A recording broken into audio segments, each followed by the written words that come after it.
playoffs. Our next speaker is in his second season as quarterbacks coach at Tulane. Before Tulane, he spent 3 years as a college scout for the Saints, was part of the team's Super Bowl win in 2009, and before that he was the head coach of the Arena Football League New Orleans VooDoo from 2004 through 2008. Was a coach of the year in that league and did a great job. And I watched him and was part of it for a bit and thoroughly enjoyed it. Really good person. Tulane is a week off this week before hosting UTEP, Texas El Paso, November 23rd, 2:30 in the Mercedes-Benz Superdome. Please give a warm quarterback club welcome to Coach Mike New of the Tulane Green Wave. Mike?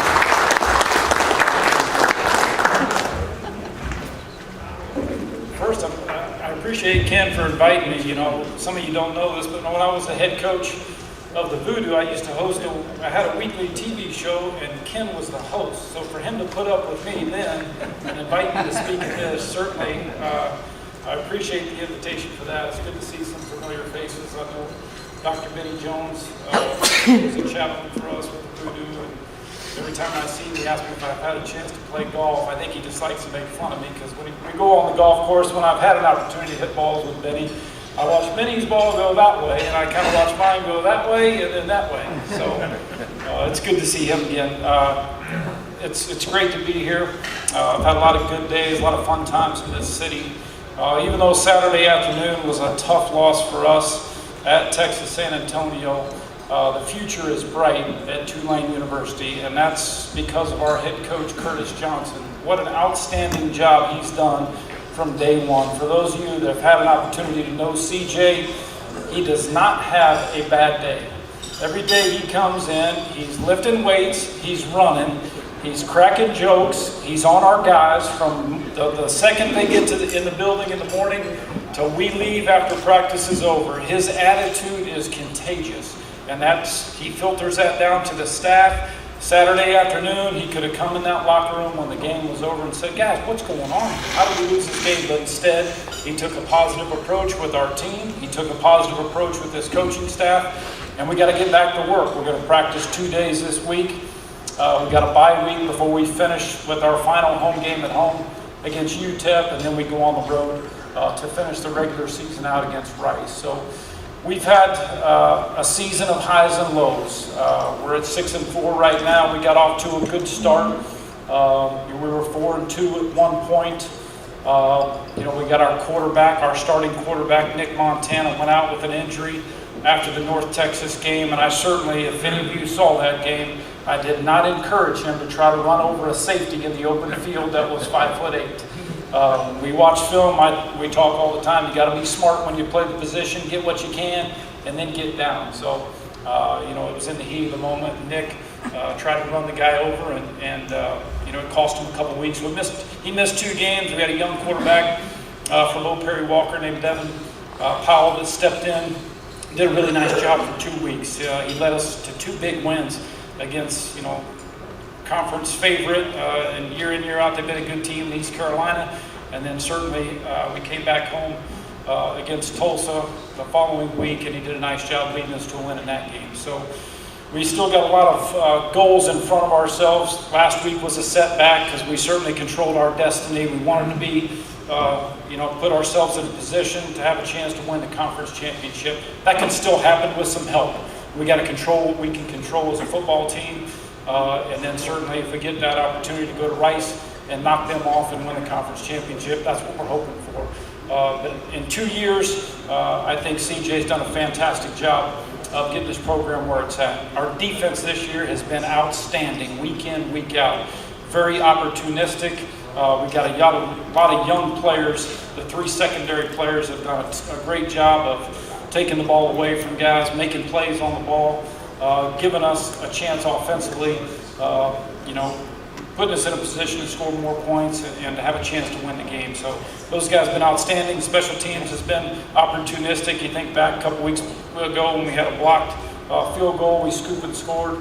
And offensively, we're a work in progress. We're not where we want to be yet. We got to get back to not turning the football over. The turnovers this past week cost us. We had 2 turnovers when we're in scoring position, then we threw a Hail Mary at the end of the game for another interception. So, I know that's an old cliche and you hear it week in, week out, but you can't have turnovers. and expect to win the game. We had turnovers, too many penalties, and at the end of the game, we had a chance to extend the drive on third down, to run the clock out, kick a field goal. We didn't take care of business. So we'll be back at it this week for 2 days of practice, working hard.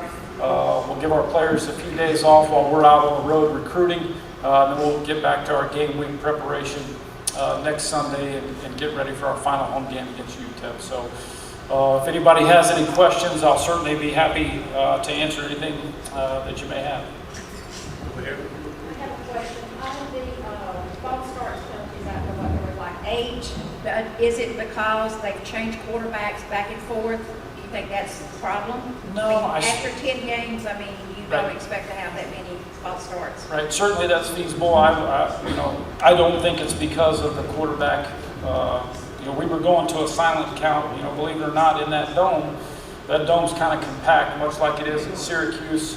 They had a pretty good crowd on hand there. They made it loud, so our guys were trying to go to a silent count. I just simply think our guys got a little bit anxious. Didn't hang in there on the perimeter, because on the false start, on 5 of the false start penalties, it was a silent count.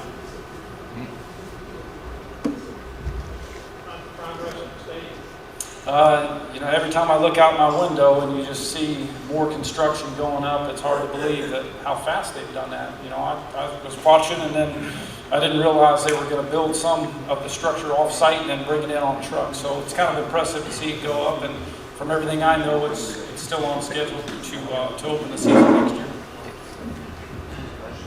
Question. I didn't get to see much of last week's game, but do you think playing 2 quarterbacks, it seemed like at the beginning of the season we knew who was going to play unless someone got hurt. Now there may be a little indecisive. The quarterbacks may not know who's going to be where or what. I know you know what they know, but do you think that's making a difference? And then the other question I guess I would ask is Tanner Lee, the guy that hasn't been playing, but how is he? Is he progressing? Where does he stand now? Sure. That's a great question. When I prepare the quarterbacks on a weekly basis, you got to handle it like a man. If your number's called, you got to be ready to go. Certainly it's not a great thing to rotate 2 quarterbacks. One play this series, the next guy play this series. I think our plan this past game was what it was when we set out at the beginning of the season. We went to the FAU game. There was more of a rotation simply because Nick was coming off an injury, not sure how much of a pounding or how much of a hit he could take. And even if you're not giving up pressure, there's going to be a couple of hits that happen throughout the course of the game. So we rotated. He was a little bit shaky to start the game, so we had more of a rotation than we really wanted to. But this past game, we had, just like we started out at the beginning of the season, when you don't really have a backup quarterback with much experience. Powell played in 2 games a year ago, and his number got called earlier than he was ready for. He played at Tulsa for the majority of the game when Griffin went out, and then he started the next week against Ole Miss. And that's not a great hand to be dealt, but we want to try to get him a little bit of experience. So early in the season, we had Nick play 1 or 2 series, and always wanted to try to get Devin a series in the first quarter, because God forbid an injury were to happen, at least he's taken some live snaps. So this rotation, this last game, Devin played 1 series. Nick played. He was improved from a week ago, still not back to quite what his early season form was, but we still have an opportunity to win. We had too many turnovers. He threw an interception that we just can't afford to have. We had an opportunity, didn't get it done. And he asked about Tanner. Tanner's a young kid with a lot of potential. I will say that. The goal going into the season was, we'd like to redshirt Tanner so that he doesn't get thrown out there too quick like Devin did a year ago. Let him develop. Let him learn. When you go to Tulane, one of the challenges is academically.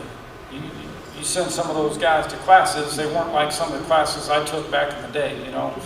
We joke about some of the classes, but when they go to school, it's not easy. So they've got a lot on their plate, not only academically, they've got to get used to college life. What's that transition from high school to college? Tanner's done a great job of getting off to a good start academically. Hey, when this season finishes up, Tanner's certainly got all the tools that you look for to be a great one, and when the time is right, he'll be ready to go.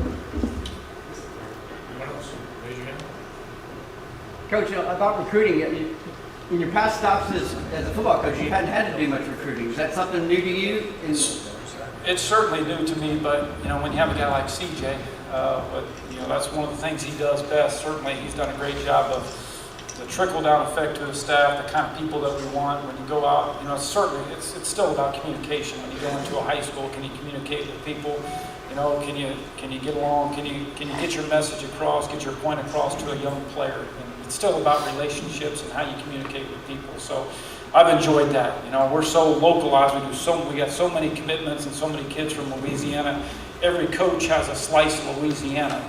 So I don't find myself traveling all over the country like initially you thought, you know, that could be the case. You know, we look at quarterbacks all over the country, but there's enough good players right here. You know, LSU can't take all of them. They recruit nationally, and we feel like, you know, right now we're going to keep getting the kids from Louisiana because they're good football players, and there's enough good ones right here to go around. Anyone else? Thanks for having me.